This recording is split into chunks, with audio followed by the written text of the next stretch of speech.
Live from the INFOWARS.com studios, it's Alex Jones.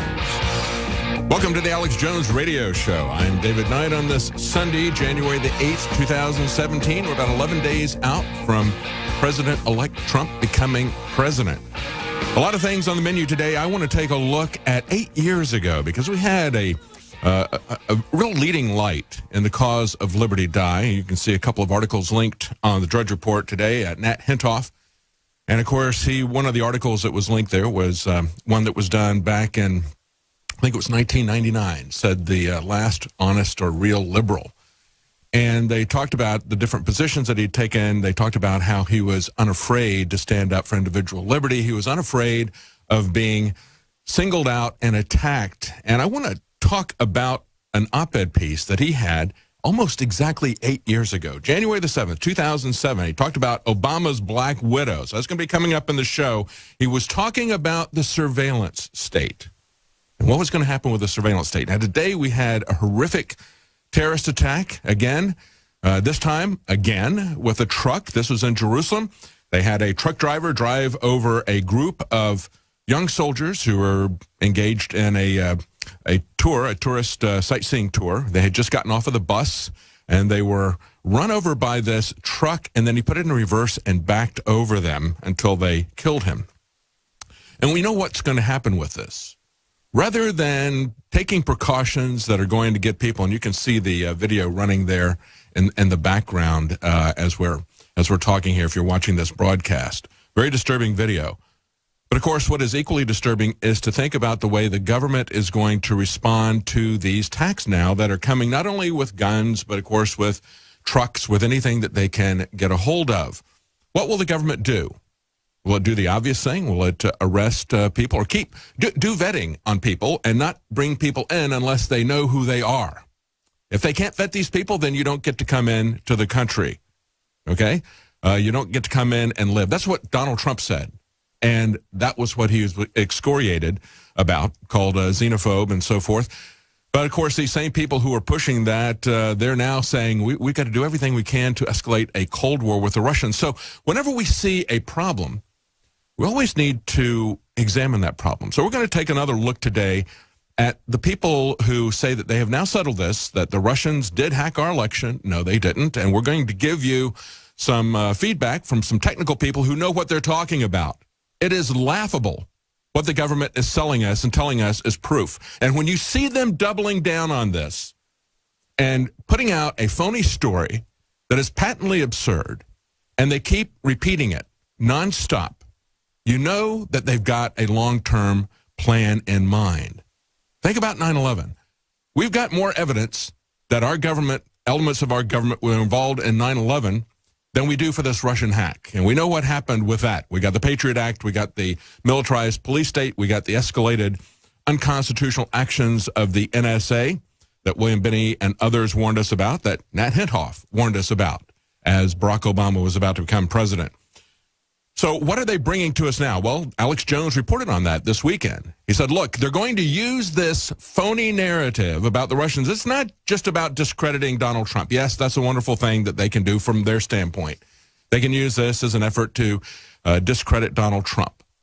But the key thing that they're interested in doing is insinuating themselves into our electoral control. They're not saying that anybody hacked any machines. They're not saying that. But that's what the public is hearing when they talk about hacking.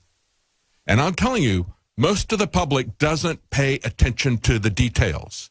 They only hear the headline. And they hear that headline repeated over and over and over again. That is the propaganda tool that makes it become true. That fixes it in their mind. So we're going to talk about that. We're going to give you an update on the Fort Lauderdale shooting and the gun control bills that were introduced. One to ban gun control, but another one would have allowed people to protect themselves. You think that's going to be dead on arrival now because of this shooting? And we'll talk about the background of that shooter. Stay with us. We'll be right back. Welcome back to the Alex Jones Show. I'm David Knight, your host on this Sunday, January the 8th, 2017. Alex Jones will be joining us live in the second hour. Before we get to Alex, I want to talk about, of course, this terrorist attack that happened in Jerusalem. Another truck attack. This is becoming very regular. What will the government do in response to this? Well, we've already seen what they're preparing to do. They're preparing to a kill switch for vehicles. We know that the government wants to control our transportation, and this is going to give them an excuse to start doing that sooner rather than later. Every time we see these types of attacks, we see the government moving in an effort to increase their control over us, moving in a direction to make us more dependent, more helpless on them, and to empower them over us. Every time we see something like this, whether it's real or whether it is set up, that is going to be the response. They're going to take freedom away from us.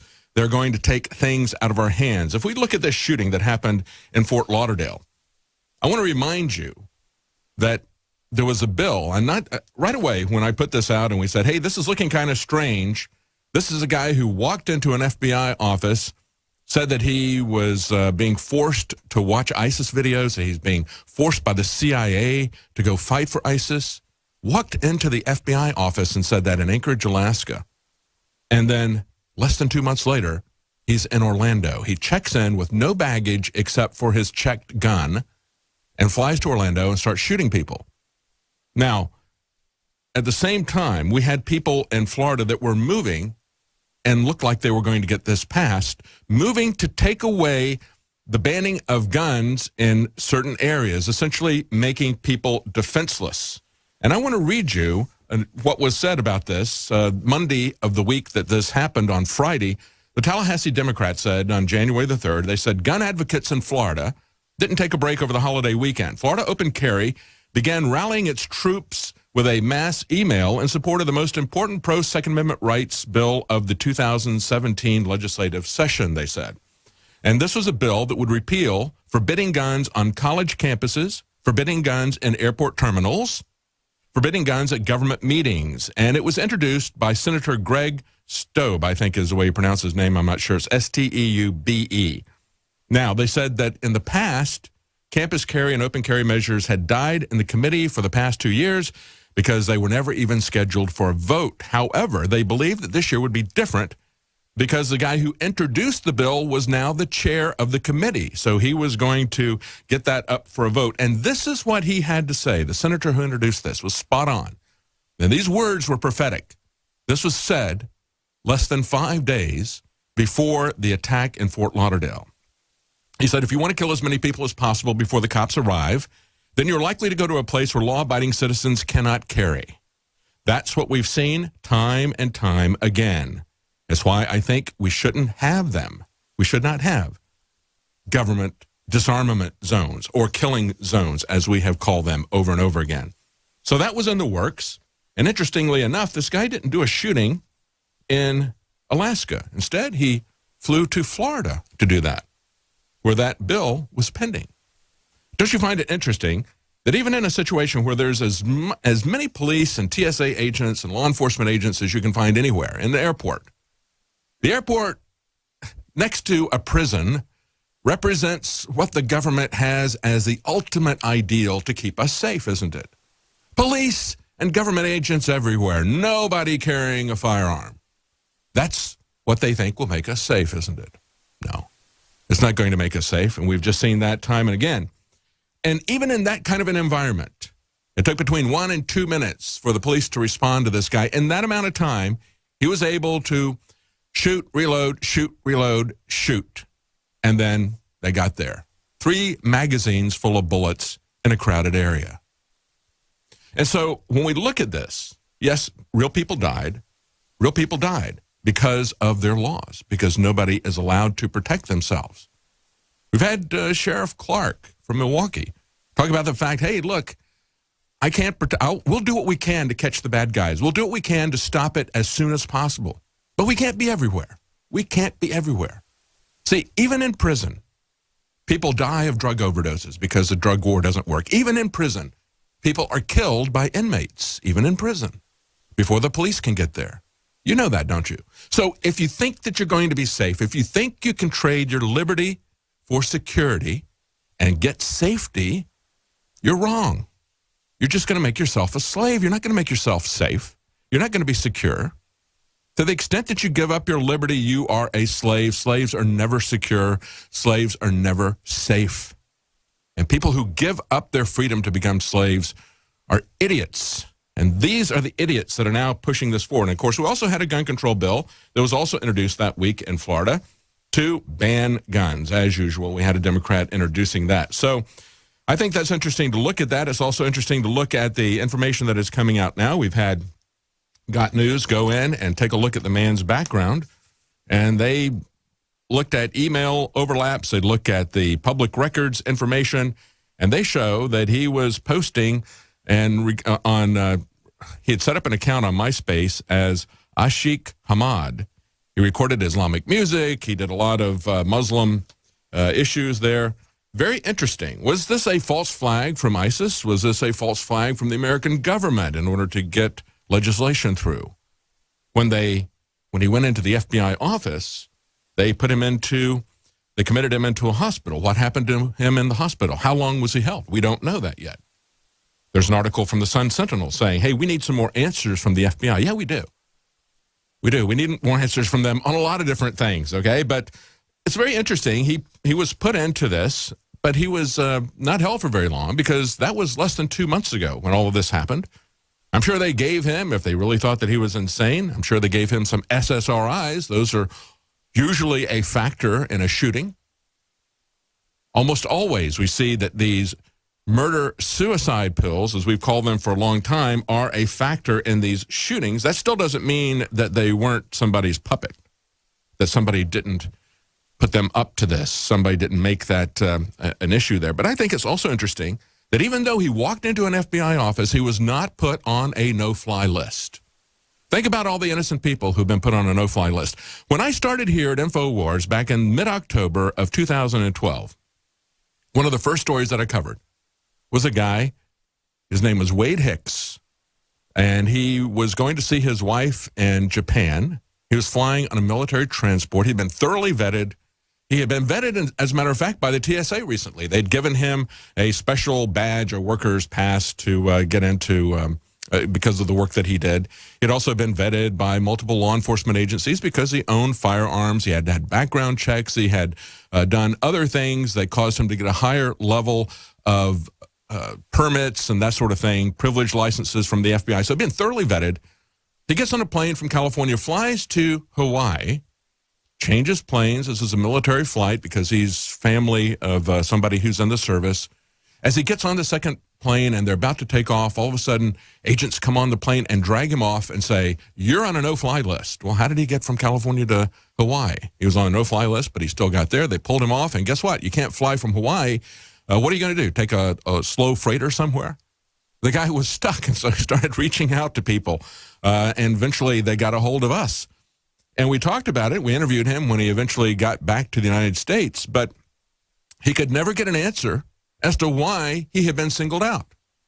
He could never get an answer as to why he was on the no-fly list. And even though they eventually said they let him fly, they wouldn't tell him that he was off of the list.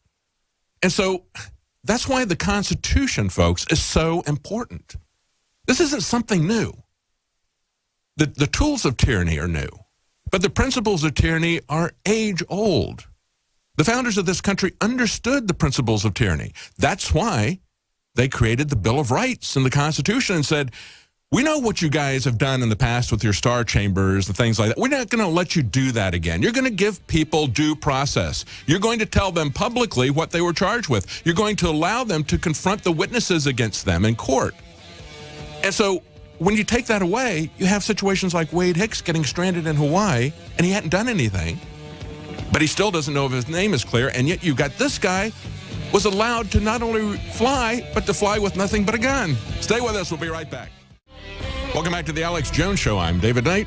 Alex is going to be joining us in the next hour. He's going to be talking about how Donald Trump is going to hit the ground running. Look, I have never in my lifetime seen the kind of activity on both sides prior to the inauguration. Usually it's kind of a rest period. It's a honeymoon period. And they usually give the president-elect a pass on things. But they have been after him, as you well know, in every respect. And Donald Trump has not been sitting by idly either. They've made it very clear. Both Trump and Pence and the Republicans are going to hit the ground running. And they've got a lot of legislation that's going to be introduced right away. They've been preparing the groundwork for this. We're going to take a look at the strategies that they're coming up with Obamacare. What may possibly happen with Obamacare? Is it going to be repealed? Hopefully, yes. Everybody is saying that they're going to work to repeal it. The question is, are they going to replace it? If so, with what? And when will they do it? Will they wait a long time before they replace it? I hope they replace it with the kind of market reforms that were on Donald Trump's website when he was running. It was a very detailed program that he and his staff put together there.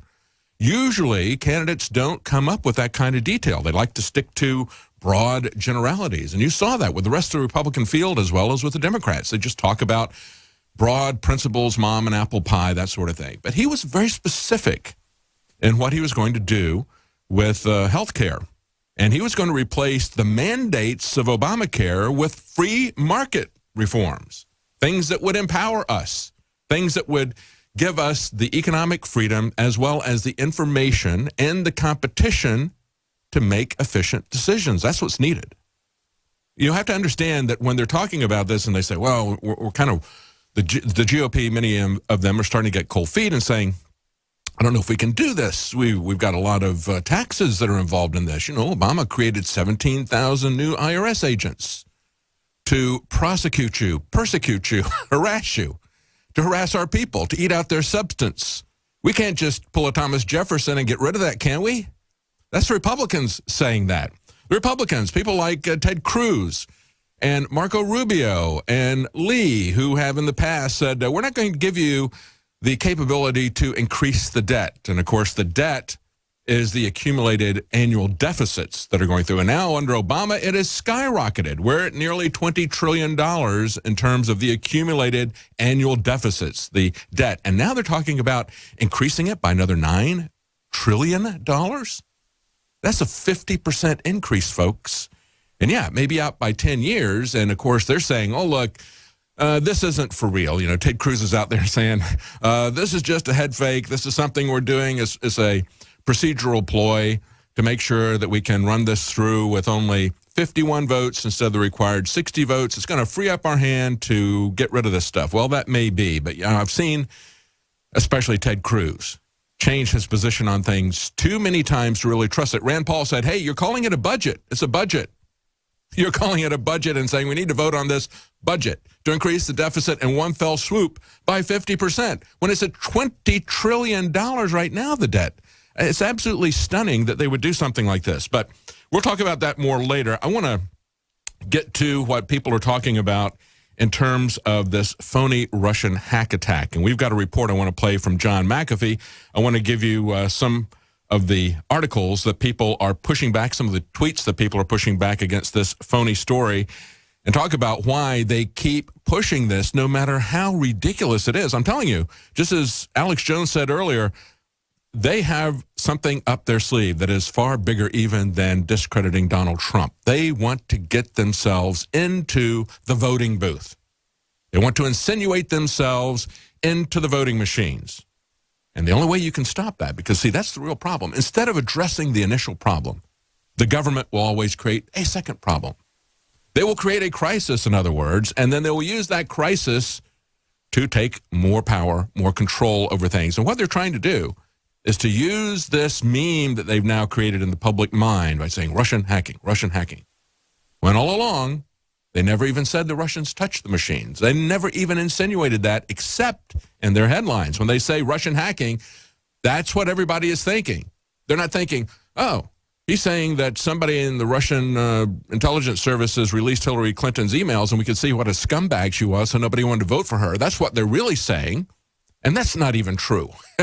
Yes, Hillary is a scumbag, but it wasn't Russian state services that had to do it. So we're going to break that down with John McAfee. But before we leave the situation of the shooting in Fort Lauderdale, I think it's very important. You know, we had just seen Florida introduce a bill so that people could protect themselves and say you're not going to create victim disarmament zones like airports, like college campuses, where somebody can go there and all they have to do is carry a gun, ignore your prohibitions. One person carries a gun, and then the rest of the people are helpless victims. And it's going to take a while for the police to get there. And with that in mind, the Florida legislature had introduced a bill to be considered to allow people to protect themselves at airports. And then we have this shooting. And that's probably going to be taken off the table now. We should double down as well. We should double down and point out that that's precisely what the remedy to that would be. There's another remedy if you don't want to carry. Or if they don't allow you to carry, you can still protect yourself. We were talking about this on Friday. We just came out with a product, Tactical Nanotechnology Body Armor. This is carbon nanotube technology. State-of-the-art. Very lightweight, very strong, very tough. This is a patented form of carbon nanotube technology, the lightest, strongest, most flexible body armor that is on the market. It's only 1/4 of an inch thick, but it is field-tested and confirmed to stop the most powerful pistol rounds in production. It's waterproof, it's super lightweight, it's made in the U.S., it comes with a 20-year warranty, and you can buy it and support our operation at the same time you protect yourself. You can find it at InfoWarsStore.com. We have an entire line of tactical nanotechnology body armor, and one of the things that we sell, besides vests, is an insert that you can put into backpacks. And one of the stories that came out of this Fort Lauderdale shooting was a guy who, when he heard the shots, realized what was going on, he hit the ground, and he had on a backpack, and he had his laptop in his backpack. And one of the bullets was shot at him and hit the edge of that laptop. And you can see the pictures of it where it is turned up. Now, I don't know if a laptop would stop the bullet if it hit it perpendicular to the laptop. This hit it on the edge and stopped the bullet. Of course, we did have a guy who was at another recent Muslim shooting, and he was spared in Istanbul by his iPhone. So, yeah, you can stop it with that, but that's a very small area. Wouldn't it be better if you consciously knew that you had something that really could stop a bullet?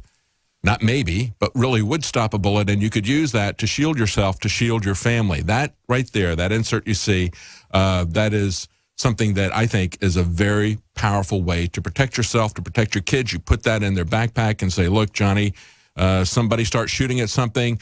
Now you've got something to at least hide behind or run with your back covered with this as you're running, because that's what they're going to shoot for. They're going to shoot for your center mass. They're going to shoot for your back. So if you got that on your backpack, that's one of the best things that you could do. All right, now I want to get to some of the things that have been said in the continuing propaganda war. And we're going to talk about that as well as John McAfee's report, where he absolutely destroys this phony idea. But he is not the only one who's out there. We've got a lot of tech people who have spoken out on the absurd narrative, but they're doing it because they've got something big in mind, something even bigger than discrediting Trump. They want to control our election. Stay with us. We'll be right back. Welcome back to the Alex Jones Show. I'm David Knight. We're going to take a look at John McAfee. And, of course, he's the guy that we've been in the InfoWar studio many times. He created McAfee Security Systems and then sold that and retired, and he's had a lot of adventures since then in Belize, as well as running for president on the Libertarian Party ticket. As a he did not get the nomination, unfortunately, but he came out and spoke as a computer expert, and many computer experts are talking about this phony redacted report that's been put out. And, of course, isn't it interesting that this report was released to NBC, the Washington Post, and others before Donald Trump got a chance to take a look at it? You know that they're trying to create a political narrative here. And you know that they continue to repeat this because they want to establish in the public's mind that somehow Russia got a hold of our election and rigged it. They don't want to say, hey, Russia told the truth about Hillary and people were so disgusted with her that they refused to vote for her. No, they don't want to talk about that. Instead, they want to insinuate that they've hacked our election. So I think Donald Trump should take this and should double down with this. Remember, he came out and said over the Christmas holidays, he was talking to some journalists and he said, no computer is safe. Here's what he said. He said, you know, if you have something really important, write it down on a piece of paper and have it delivered by courier. The old-fashioned way. That's what Donald Trump told reporters. He was exactly right. He said, no computer is safe. And so if we've got something that is as important as the election, let's not get DHS involved in our computers. We've seen already that they tried to insinuate themselves into multiple state election systems, and they got the people who are running those systems very angry because it's our own government, of course, hacking them. It's the American government that funds most of the vulnerabilities. It's the American government that does more hacking than anybody else. It's the American government that overthrows regimes more than anybody else. And so if we don't want the federal government or dishonest actors inside the federal government rigging our elections, let's not give them the tools to do it.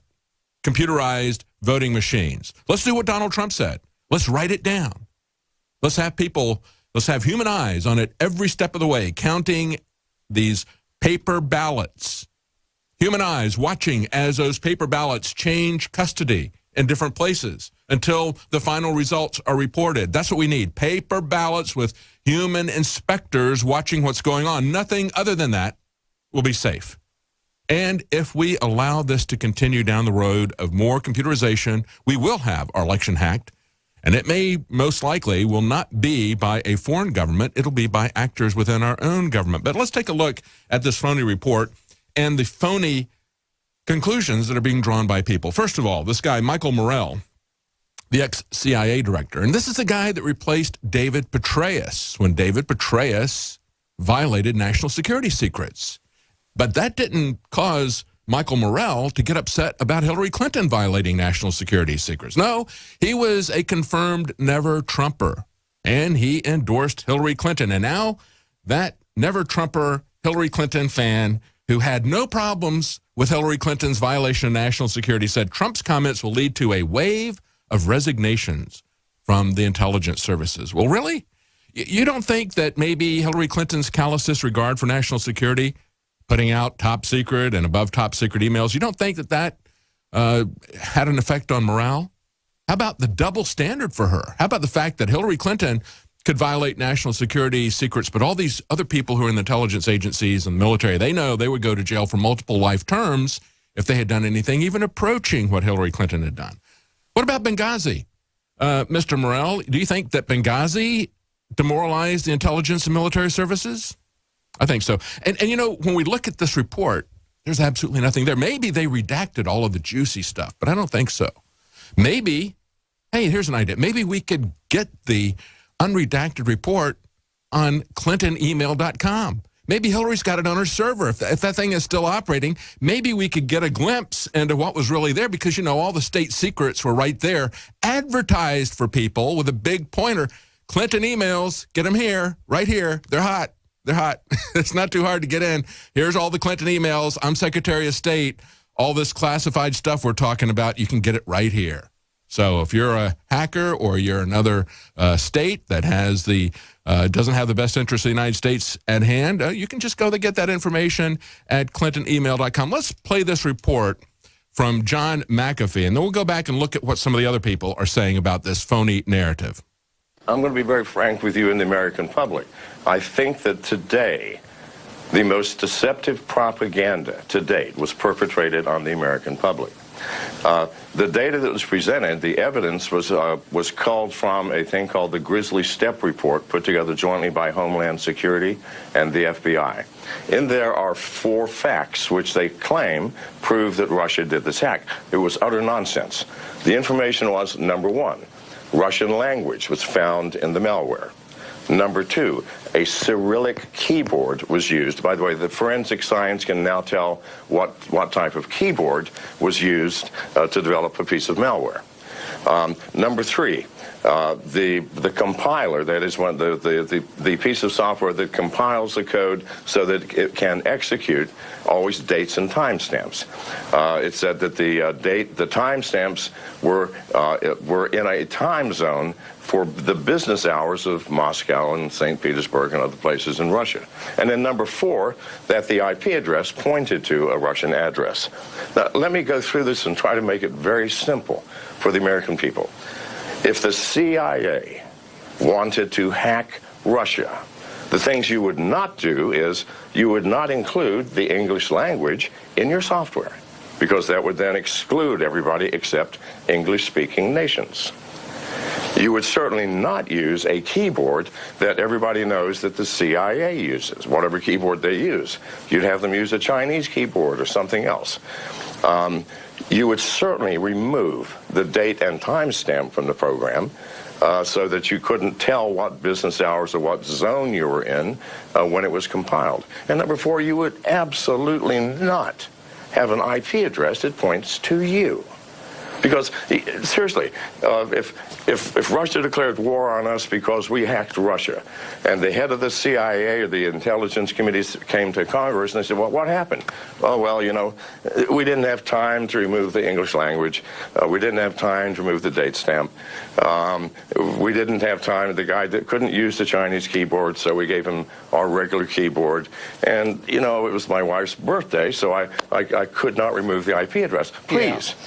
That person would be scheduled for suicide. So this is what John, they are asking us. Yes. Does Donald Trump have enough room to challenge this? I mean, the way you present it tonight, this doesn't sound credible. It doesn't sound conclusive. It sounds rather flimsy the way you've presented it. Well, it's not just flimsy. It's either this. It's propaganda intended to incite the American people to anger toward Russia for some reason, or our intelligence community is so ignorant and naive that they should all be replaced. And here's the kicker. Here is why it cannot possibly be an organized nation state. Because the hack on the DNC used a piece of malware a year and a half old, and there have been many updates since then. Do you actually believe the Russian intelligence services spend all their time improving their malware, and then when you do an important attack, go, well, I used that thing from a year ago, it only had a few bugs? No. This was done by an independent one-person kid that downloaded the software. And by the way, the software came from two different organizations or they're claimed to be two different organizations that are related to the Russian government. That's absolutely false. They're called APT-28 and APT-29, and those designations come from FireEye, people who watch all the hacking groups. In truth, it's only one organization, and it's composed not just of Russians, but of people, kids all around the world. You can go on the dark web, download the software, hack somebody, and so this kid had obviously downloaded it a year and a half ago and had not bothered to update it. So that's John McAfee, and he is saying what other people have been telling me. Look, we know who these Russian criminals are. They're not state actors. You don't need to be state actors. This was old malware. We'll be right back. Welcome back to the Alex Jones Show. I'm David Knight. Alex Jones is going to be joining us in the next hour. This is a fight, folks, and as we said, there is no honeymoon period in this fight. It continues to go on. And before we get back to the news, we just played that report from John McAfee where he broke down the absurd rationale that's being given people. It sounds very technical. So, oh, look. It was done on a Cyrillic keyboard. It was done in a time zone that goes to Russia and so forth and so on. And John McAfee said, think about this. If the Russians did that and left all those fingerprints there, they ought to be put in front of a firing squad or fired at least. But he said, you're not ever going to leave fingerprints like that. He says, if you were the U.S. intelligence and you were attacking Russia, you would try to make it look like you were the Chinese. You wouldn't make it so obvious. They know that there's all these things that are left in there. That's not anything that's conclusive. And then he talks about the fact that the malware that was used was very old. It's like a year and a half old, I think he said it was. We got an article on that. We're going to get back into that. But there's something even more interesting in all of this. We're going to tell you about how this is a report. This report that was put out by the intelligence agencies that we're supposed to trust.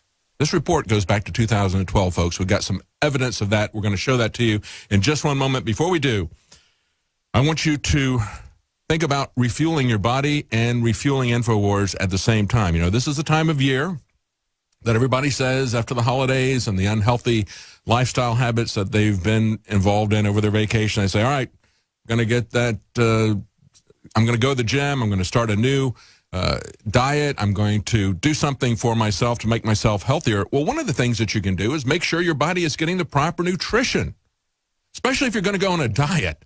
If you're going to go on a diet, you're going to constrict calories to your body. That's fine as long as your body is getting the proper nutrition. But you need to make sure that you've got the supplemental base there that's going to make sure that your body is getting nutrients that it needs to be healthy. So if you're going to starve yourself, at least make sure that you're just starving yourself of things that are going to make you fat, not the things that your body needs to survive. And so with that in mind, we have created a special Make Our Bodies Great Again initiative for 2017. We put a lot of products at InfoWars Life on sale. We got Brain Force, Super Male Vitality, 30% off both of those. 30% off Survival Shield X2, that's our nascent iodine. We have 20% off Secret 12, that's our B12 formulation in liquid format. It's very easy to take and to assimilate.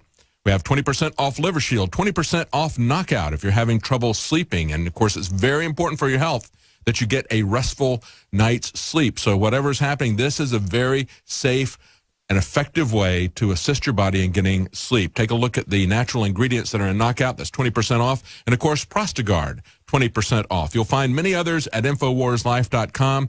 You need to make sure you've got a base of healthy supplements there, especially if you're going to start restricting the calories that your body gets. There's a lot of stuff your body doesn't need, a lot of empty calories, but usually when people start cutting stuff back, they start cutting back the healthy stuff as well. So make sure you've got that base covered. Now, let's go back to this report, because some of the stuff that they were putting out there was summed up in a tweet by WikiLeaks that I retweeted. The U.S. government's declassified Russian hacking report has the curious disclaimer that it's based on watching TV and reading tweets. It really seriously does. You go to the Hill, and they talk about 5 reasons the intel community believes Russia interfered in the election, and they go down some of those elements that John McAfee just destroyed. But then there's this jewel in there. The report notes that RT produced English language video, like the Julian Assange special and so forth and so on, okay? They also, folks, referenced Abby Martin's program. Abby Martin's program, Breaking the Set, ended 2 years ago. But according to the report, she tweeted out, she goes, well, here's the official DNI report on Russia. It says, my show, Breaking the Set, that ended 2 years ago, helped to cost Hillary Clinton the election. We have Glenn Greenwald summing it up in his tweet. He said, the new report, number 1, literally half of it is about RT. Number 2, it contains the same assertions made multiple times. Number 3, it includes no evidence for those claims. I think that's a pretty succinct summary there. There's a great article by Jeffrey Jackson talking about how open source intelligence overtook the DNI report in real time. And he's got those tweets in there. You can see that as people are looking at this DNI report, there's calling it out for what it is, total BS in real time. People are looking at it, technical people just looking at the logic of it. We've got the New York Times saying, and he puts it out this way, and Jeffrey Jackson does, the discredited New York Times produced an article calling the report, quote, a damning and surprisingly detailed account of Russia's efforts to undermine the American electoral system and Mrs. Clinton, unquote.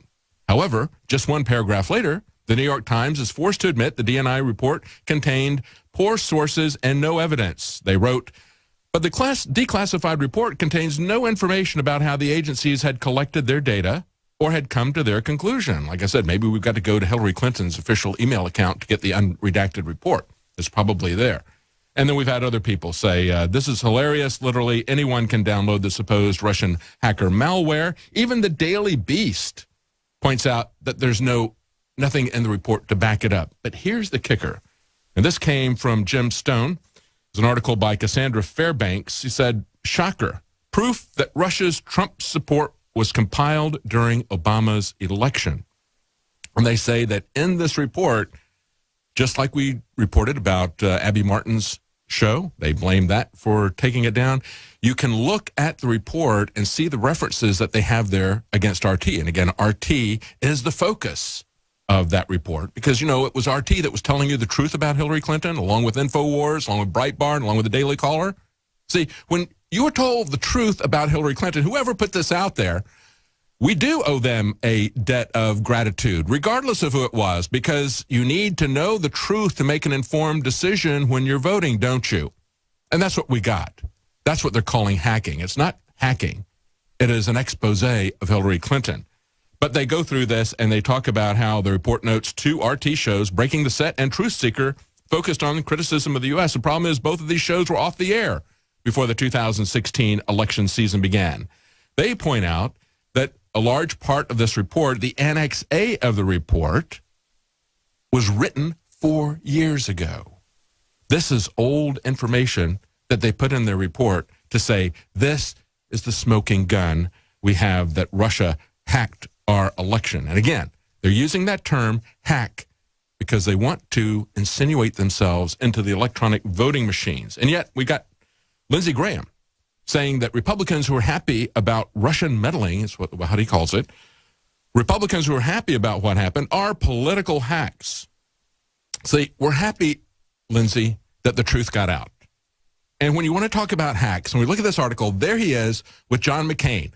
If you look up hack the noun, you'll probably see them in the political subsection. You'll probably see the pictures of John McCain and Lindsey Graham right there in your dictionary as examples of political hacks, nouns, okay? Because hacks are typically writers or journalists who do boilerplate stuff that's been done by everybody else. They kind of plagiarize it. They take themes that have been done by other people and they paste them together.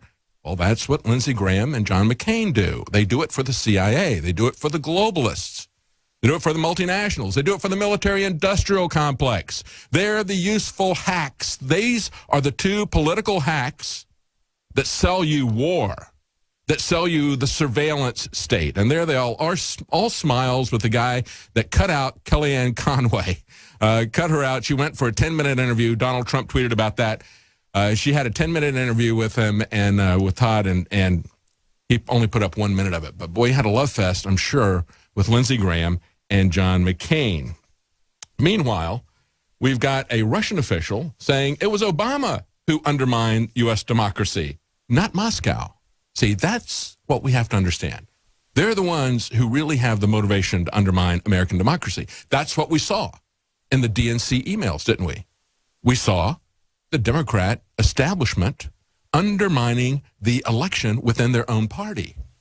And then we saw the corruption of Hillary Clinton and Podesta in these emails. He said, this is what the Russian ambassador said, and it's absolutely true. The danger to democracy is within the U.S. itself. See, that's truly where the danger is. We have to understand that is the real issue before us. The phony hacking stories are not really the danger. And with that in mind, I want to talk briefly about Nat Henhoff, who died at 91. He's a real liberal, somebody who was principled and would say what needed to be said, even if it offended a political party that he would be suspected to be aligned with.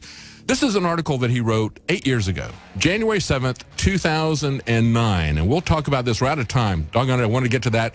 But Alex Jones is going to be joining us in the next hour. If I'm not sure what time he's coming in, stay with us right after the break. If Alex isn't with us, I'm going to talk about this, or I'll talk about it when he comes back. But he's going to give us a live update on his perspective of what the globalists are pulling now and how Trump is onto them. Stay with us. We'll be right back.